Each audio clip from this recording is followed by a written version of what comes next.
Students, very good morning to all of you. आज हम आपकी इस क्लास में जो क्लास 12 की इंग्लिश कंपलसरी है उसमें पोएम्स पढ़ने वाले हैं।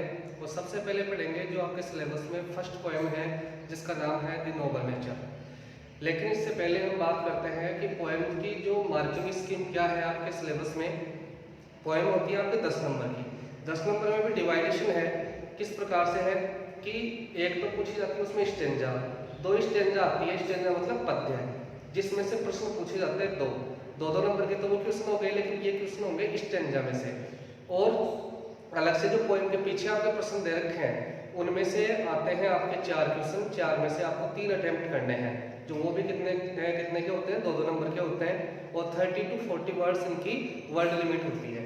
तो एक तो क्या हो गई स्टेंजा यानी कि पद्य है, 1 out of 2, तो 2 + 2 4 मार्क्स की तो वे स्टेंजा आपके। और एक है इसमें अलग से जो क्वेश्चंस आते हैं आपके, क्वेश्चंस वो होंगे 4 क्वेश्चन पूछे जाएंगे। लेकिन आपको अटेम्प्ट कितने करने हैं, केवल 3 क्वेश्चन अटेम्प्ट करने हैं। तो कितने नंबर के हो गए, 6 नंबर के हो गए आपके क्वेश्चन। तो इस प्रकार से 10 नंबर के आपके पोएम का जो प्रश्न पूछा जाता है। 5 पोएम है आपके, जिसमें फर्स्ट पोएम है the Nobel nature. Nobel nature का मतलब होता है उत्तम स्वभाव या उत्तम प्रवृत्ति, कि उत्तम चीज क्या है। इस पोएम के बारे में बात कर ले पहले कि जो बेन जॉनसन है उनके द्वारा लिखी हुई है। तो इसका जो मेन कंटेंट है वो ये है कि व्यक्ति को अपना जीवन सफल बनाने के लिए और जो वर्च्यूज से परिपूर्ण बनाने के लिए एक लॉन्ग जो लाइफ स्पेन है, दीर्घ जीवन अवधि है, उसकी ही आवश्यकता नहीं है। एक व्यक्ति शॉर्ट लाइफ स्पेन में भी अच्छे कर्म करते हुए bye doing good deeds he can make his life perfect, अपने जीवन को परफेक्ट बना सकता है। और ऐसे बहुत सारे ऐसे अब से पहले भी इतिहास में ऐसे व्यक्ति हुए हैं जिन्होंने अपना जीवन काल, छोटा सा उनका जीवन काल, लेकिन उसमें ऐसे महान उन्होंने कार्य किए कि आज हम उनको आज भी पढ़ते हैं। जैसे कि आपको बताऊं एक एग्जांपल जॉन कीट्स के नाम से। जॉन कीट्स इंग्लिश के एक बहुत ही ग्रेट पोएट थे। उनकी डेथ हो गई थी केवल 26 वर्ष की उम्र में। लेकिन उनके जो कंपोजिशन है उनमें से वन ऑफ द बेस्ट उसके जो कंपोजिशंस है उनमें से एक है ए थिंग ऑफ ब्यूटी। इस नाम से जो पोएम आपके पिछले वाले सिलेबस में चलती थी, इस पोएम को आज भी पढ़ा जाता है। और भी उनके कई अलग कंपोजिशंस थे। उनके अलावा बहुत सारे अन्य लोग और भी हैं जिनका जीवन काल कोई ज़्यादा बड़ा नहीं था, लेकिन फिर भी उन्होंने काम ऐसे किए कि जिनको आज भी हम इतिहास के पन्नों में पढ़ते हैं। तो इस पोएम को देखते हैं द नोबल नेचर, उत्तम स्वभाव उत्तम प्रवृत्ति। यहाँ पर कवि ने प्रकृति से भी कुछ 2 ऐसे सिंबल्स लिए हैं, प्रतीक लिए हैं ये बात समझाने के लिए। जैसे कि एक बलूत का पेड़ होता है, बलूत का पेड़ होता है जो सबसे लंबा पेड़ होता है, काफी विशालकाय होता है और 300 वर्ष तक का इसका जीवन काल होता है। लेकिन अंत में वही केवल एक लकड़ी के लट्ठे के रूप में गिरा रहता है, ऑफ नो यूज, बिना पत्तियों का रहता है, मुरझाया हुआ रहता है, सूखा हुआ रहता है। और जब तक रहता है 300 वर्ष तक ये रहता है, लेकिन अंत में इसका कोई भी उपयोग नहीं होता है। फिर यहाँ पर कवि दूसरा एग्जाम्पल देते हैं जो प्रकृति से लिया हुआ है, लिली के फ्लावर का, जो कुमुदनी का फूल होता है, कि केवल एक दिन का ये फ्लावर होता है, सूर्य के प्रकाश के साथ ये सुबह खिलता है और सूर्य अस्त होने के साथ साथ यह मुरझा भी जाता है। लेकिन एक दिन के जीवन काल में भी इसमें वर्च्यूज इतने हैं, इसका इम्पोर्टेंस इतना है कि लोग इसको ज़्यादा इम्पोर्टेंस देते हैं बजाय किसके, बलूत के पेड़ के। क्योंकि इसमें क्या है, गुण है। क्वालिटीज जब होती हैं तो जरूरत उस चीज की सबको होती है। उसी प्रकार जैसे बलूत का पेड़ है उसमें कोई क्वालिटी नहीं है, लिली का फूल है जिसकी हर किसी को डिमांड है। पोएम पढ़ते हैं। It is not growing like a tree, दोनों लाइन का एक साथ अर्थ निकलेगा। In bulk doth make man better be, कि केवल एक पेड़ के समान बढ़ते रहने से, ग्रोइंग का मतलब क्या होता है, बढ़ते रहना, लाइक ए ट्री मतलब एक पेड़ के समान। इन बल्क, बल्क मतलब क्या होता है, विशाल आकृति, जो ह्यूज शेप जिसको कहते हैं। इन बल्क विशाल आकृति में केवल एक पेड़ के समान बढ़ते रहने से, डोथ मेक मैन बेटर बी, ये जो डोथ जो शब्द है ये डज है ना, वैसे डॉथ है, लिटरेचर में इसको डॉथ लिखा जाता है। ये डू का सिंगुलर फॉर्म होता है ये don't make man better be, कि केवल एक पेड़ के समान बढ़ते रहने से, विशालकाय आकृति लेने से व्यक्ति महान नहीं बनता है, बेटर नहीं बनता है। ठीक है। और स्टैंडिंग या फिर खड़े हुए, स्टैंड मतलब खड़े होना, लॉन्ग बहुत ही लंबा, एन ओक इसके समान, एक ओक के समान। ओक क्या होता है? बलूत का पेड़ होता है। बलूत के पेड़ के समान लंबे खड़े रहना 300 ईयर, कितने वर्षों तक? 300 वर्षों तक।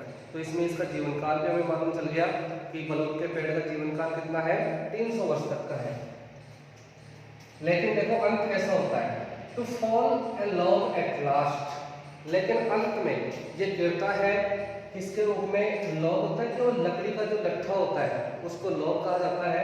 टू फॉल, यह गिरता है, ए लॉग एट लास्ट, अंत में जब ये गिरता है तो केवल लकड़ी का लट्ठा रहता है। ड्राई, ड्राई मतलब सूखा हुआ। बाल्ड, बाल्ड क्या होता है? जो गंजा होता है, गंजे को कहा जाता है बाल्ड, लेकिन यहाँ पेड़ से संबंधित ये शब्द है तो इसका मतलब जो पत्ती विहीन है, बिना पत्तियों का है, इसके लिए बाल्ड का यूज किया हुआ है। Dry, bald and sere, sere का मतलब होता है मुरझाया हुआ।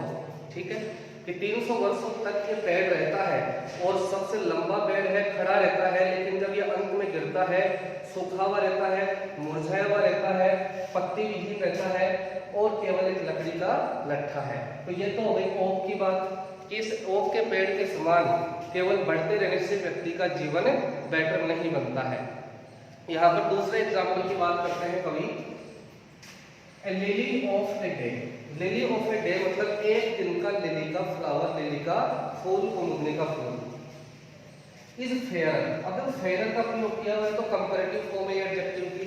कंपैरेटिव फॉर्म कब यूज की जाती है? जब तुलना करनी हो। तुलनात्मक जो रूप है एडजेक्टिव का, जो डिग्री है, ये कब यूज किया जाता है? जब दो चीजों में तुलना होती है। तो इस फेयर शब्द से तुलना किसकी की है? लिली के फ्लावर की। ओक के जो, ओक का जो पेड़ है, ओक ट्री है, उससे इसका कंपैरिजन किया हुआ है, तुलना की हुई है। इट्स फेयर फार इन मई, मई का मतलब है कि जो मई के महीने में खिलता है, फार यानी बहुत ज्यादा, इस फेयर बहुत ज्यादा अच्छा है। फेयर का मतलब क्या होता है? अच्छा। कि लिली का जो फूल है जो केवल एक दिन खिलता है मई के महीने में, जो क्या है? इस फेयर वो बहुत ही अच्छा है, किससे? बलूत के पेड़ से। और दो मतलब यद्यपि, इट फॉल यह गिर जाता है, एंड डाई मुरझा जाता है, दैट नाइट उसी रात्रि को, जिस सुबह यह जन्म लेता है, जिस सुबह ये खिलता है, उसी रात्रि को ये मुरझा भी जाता है। It was the plant and flower of light, it was ये था, ये मुरझाने से पहले क्या था? The plant and flower of light, यह पौधा था, एंड फ्लावर यानी फूल था, ऑफ लाइट, लाइट मतलब प्रकाश का। कहने का मतलब या इस प्रकार से प्रश्न पूछा जाता है, जा सकता है कि what does the poet mean here by the expression it was the plant and flower of light. कि plant and flower of light, इस एक्सप्रेशन का कवि से क्या मतलब है या कवि क्या समझाना चाहता है? तो कवि समझाना चाहता है कि जो लिली का फ्लावर है, blooms with the rays of sun या राइजिंग, जो सन है, सूर्य है, उसके साथ में खिलता है, and dies with the setting of sun, सूर्य के अस्त होने के साथ में यह मुरझा जाता है। जब तक सूर्य का प्रकाश रहता है तब तक ये जीवित रहता है। अंत में अब इन दो लाइनों में कवि ने संदेश दिया है। क्या संदेश दिया है? इन स्मॉल प्रोपोर्शंस, छोटे अनुपात में। प्रोपोर्शन क्या होता है? अनुपात, रेशियो। इन स्मॉल प्रोपोर्शन, छोटे छोटे अनुपात में, विद जस्ट ब्यूटी सी, हमें सुंदरता देखनी चाहिए। कहने का मतलब कह तो ऐसे रहे कि विद जस्ट ब्यूटी सी, हम सुंदरता देखते हैं, लेकिन एक संदेश के रूप में देखा जाए इस लाइन को तो कवि कहते हैं कि छोटे छोटे अनुपात में हमें सुंदरता देखनी चाहिए। और सुंदरता देखने का मतलब है कि हम जो छोटे छोटे कार्य करते हैं उनमें सुंदरता भरनी चाहिए। क्या कहने का मतलब? कार्य हमें छोटे छोटे अच्छे करने चाहिए। वो एक कहावत है, स्मॉल मेक्स लार्ज ब्यूटीफुल। फिर जो छोटी छोटी चीजें हैं वो बड़ी चीज को क्या बनाती हैं? सुंदर बनाती हैं। कोई भी मकान है बाहर से देखने में बहुत सुंदर लगता है, ताजमहल है इतना ब्यूटीफुल है, तो उसकी कारीगरी हम छोटी छोटी एक एक इंच पर भी जाकर देखेंगे ना तो उसमें कारीगरी देखने को मिलेगी कि कितने ब्यूटीफुली उसको बनाया गया है, तैयार किया गया है। तो स्मॉल प्रोपोर्शन, जो छोटे छोटे अनुपात है, उसमें हमें सुंदरताएं देखनी चाहिए। कहने का मतलब हमारे जीवन को गुणवान बनाना चाहिए, वर्चुअस बनाना चाहिए। एंड और इन शॉर्ट मेजर्स, मेजर्स क्या है, जीवन अवधि को कहा जाता है मेजर। इन शॉर्ट मेजर, छोटी जीवन अवधि में भी लाइफ में परफेक्ट बी, जीवन क्या बन सकता है, परफेक्ट बन सकता है। कैसे बन सकता है, हमें छोटे छोटे कार्यों में गुण डालने चाहिए, गुणों से परिपूर्ण बनाना चाहिए हमारे कार्यों को, तो छोटी अवधि में भी जीवन परफेक्ट बन सकता है। तो to make our life perfect we don't need only the long life span, we can make our life perfect even in the short life span by doing good deeds and having virtues, कि अच्छे कर्म करते हुए और गुण रखते हुए छोटी जीवन अवधि में भी हम हमारे जीवन को परफेक्ट बना सकते हैं। केवल दीर्घायु की ही हमें आवश्यकता नहीं है। अब कवि का यहाँ पर यह मतलब नहीं है कि किसी को भगवान दीर्घ आयु दे रहा है तो वो पहले ही आत्महत्या करके मर जाए, इसका मतलब यह नहीं है। लेकिन जितना भी समय दिया है भगवान ने, उस समय का सही सदुपयोग करते हुए छोटी जीवन अवधि में भी व्यक्ति अपने जीवन को महान बना सकता है, परफेक्ट बना सकता है। गांधी जी ने भी कहा था, live as if you were to die tomorrow, कि इस तरीके से जीवन जियो जैसे कि आप कल ही मरने जा रहे हो, यानी कल भी मृत्यु हो सकती है, कभी भी मृत्यु हो सकती है, तो इस तरीके से जियो कि आज अपनी लास्ट डेट है। और दूसरी चीज उन्होंने इस तरीके से कहा, सीखो इस तरीके से कि जैसे कि मानो आप सदैव यहाँ पर जीवित रहने वाले हो, इसी धरती पर रहने वाले हो। कि सीखने के मामले में तो कहा कि उसको परमानेंट मानो, उस चीज को सीखते जाओ कि आगे काम आएगा। और जियो इस तरीके से कि जैसे कि मानो कल हम मरने वाले हों, प्रत्येक जो एक एक मोमेंट है, एक एक क्षण है, वो गुणों से हमें परिपूर्ण बनाना चाहिए। ठीक है, दोबारा से इसका रिवीजन देख लेते हैं। केवल एक पेड़ के समान विशाल आकृति में बढ़ने से व्यक्ति का जीवन महान नहीं बनता है। जिस प्रकार से एक ओक का पेड़ है, बलूत का पेड़ है, वो लंबा खड़ा रहता है, 300 वर्ष तक की इसकी जीवन अवधि है, लाइफ स्पेन है, लेकिन जब अंत में गिरता है तो सूखा हुआ रहता है, पत्ती विहीन रहता है और मुरझाया हुआ रहता है। A lily of a day, और तभी हम बात करें, कंपैरिजन की बात करें, तो एक दिन का जो कुमुदनी का फूल है, इस फेयर फॉल इन मई, जो मई के महीने में खिलता है, वो बलूत के पेड़ से काफी अच्छा है। यद्यपि यह गिर जाता है और मुरझा जाता है, दैट नाइट, उसी रात्रि को, यानी कि जिस सुबह ये खिलता है उसी शाम को यह मुरझा भी जाता है। मुरझाने से पहले it was the plant and flower of light, ये क्या था, plant and flower of light, यानी प्रकाश का पौधा था। जब तक सूर्य का प्रकाश था, उजाला था, तब तक ये जीवित था, सूर्य के प्रकाश के साथ ही मुरझा जाता है। तो यहाँ कंपैरिजन देखें, कहाँ 300 वर्ष है, कहाँ केवल एक दिन है, लेकिन डिमांड किसकी है ज्यादा, कुमुदनी के फूल की है, इंपॉर्टेंस इसकी है, कुमुदनी के फूल की है, हर कोई इसे चाहता है। और जो कुमुदनी का फूल है, इसका कंपैरिजन भी किया हुआ है 10th क्लास में पोएम है द लोटस के नाम से, उसमें कमल के फूल के बारे में ज्यादा कुछ विशेषताएं हैं, लेकिन इसका कंपैरिजन किया हुआ है जो जुपिटर की वाइफ है जूनो, और जूनो को ने सुंदरता की देवी, सुंदरता की देवी से इस लिली के फूल का ऐसे समानता बताई हुई है कि उसके समान है या अपीयरेंस में, दिखने में। It was the plant and flower of light, छोटे छोटे अनुपात में हमें हमारे कार्यों में सुंदरता डालनी चाहिए, अच्छे कार्य करने चाहिए, जिससे कि हमारा जीवन क्या बन सकता है, परफेक्ट बन सकता है। अब इनकी वर्ड मीनिंग्स वर्ड वाइज भी देख सकते हो। ग्रो का मतलब क्या होता है, बढ़ना, बल का मतलब क्या होता है, इधर लिख देता हूं, विशाल। डॉथ क्या है, डज का सिनोनिम है, मतलब डज जो है वही डॉथ है, डो का सिंगुलर होता है। मैक मैक वेक्टर भी, वेक्टर का मतलब अच्छा, स्टैंडिंग यानी खड़े रहना, लॉन्ग यानी बहुत ही लंबा, ओक, ओक क्या होता है, बलूत के पेड़ को कहा जाता है ओक। 300 ईयर, 300 वर्षों तक ये रहता है। तो फाल का मतलब होता है गिरना, जो लकड़ी का लट्ठा होता है उसे कहते हैं लो। एटलास, ड्राई मतलब सूखा हुआ, बाल का मतलब है यहाँ पर पत्ती विहीन, एंड सियर, सियर मतलब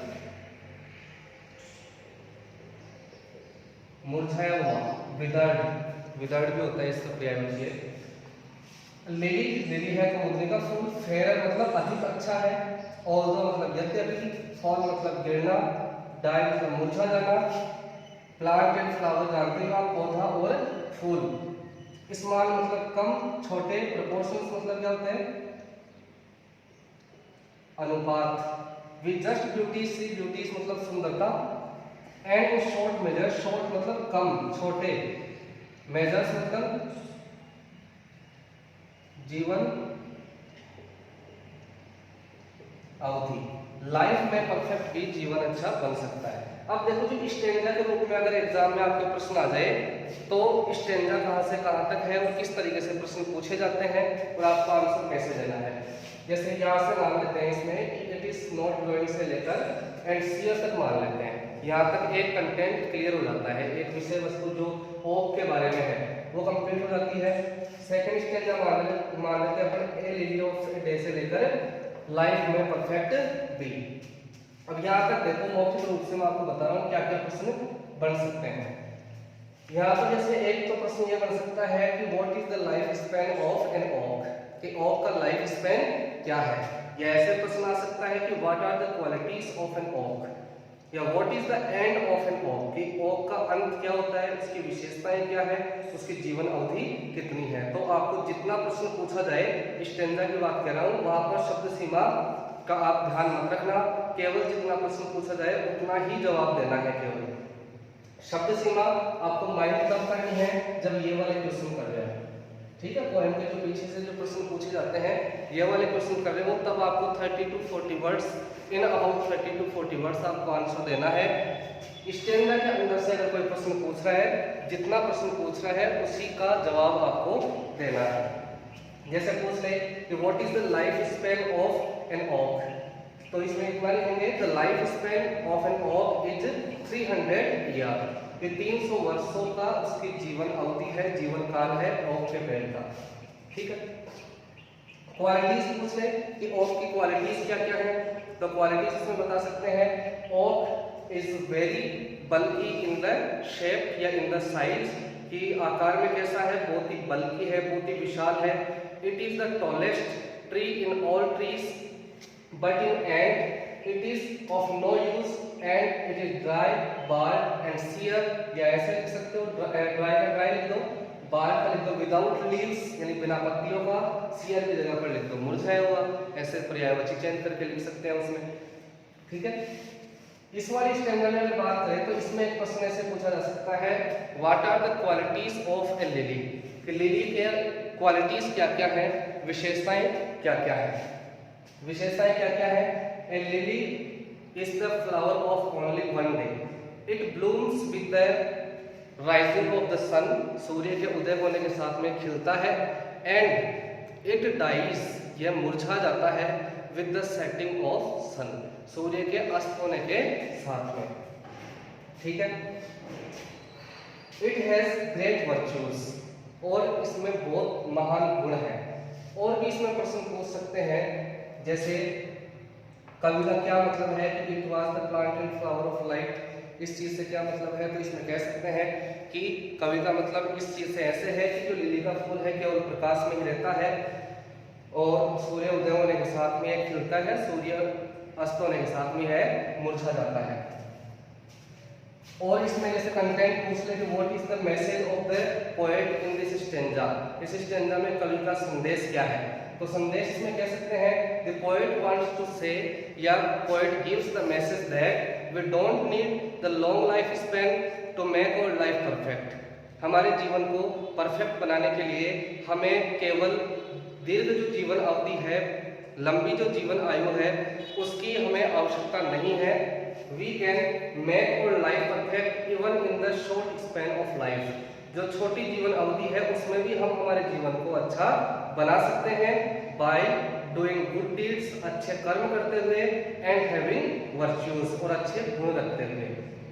इंडियन क्वेश्चन आंसर हम दूसरी क्लास में देखेंगे, और इस तरीके से आपको समझना है, तैयार करना है सभी पॉइंट्स को। फर्स्ट ऑफ ऑल इसका हिंदी ट्रांसलेशन अच्छे तरीके से आपको याद रखना है, और जो कवि का जो भावार्थ होता है कहीं पर छिपा हुआ वो भी आपको अच्छे तरीके से क्लियर करना है। नेक्स्ट क्लास में हम देखेंगे इसके question answer. Thank you very much.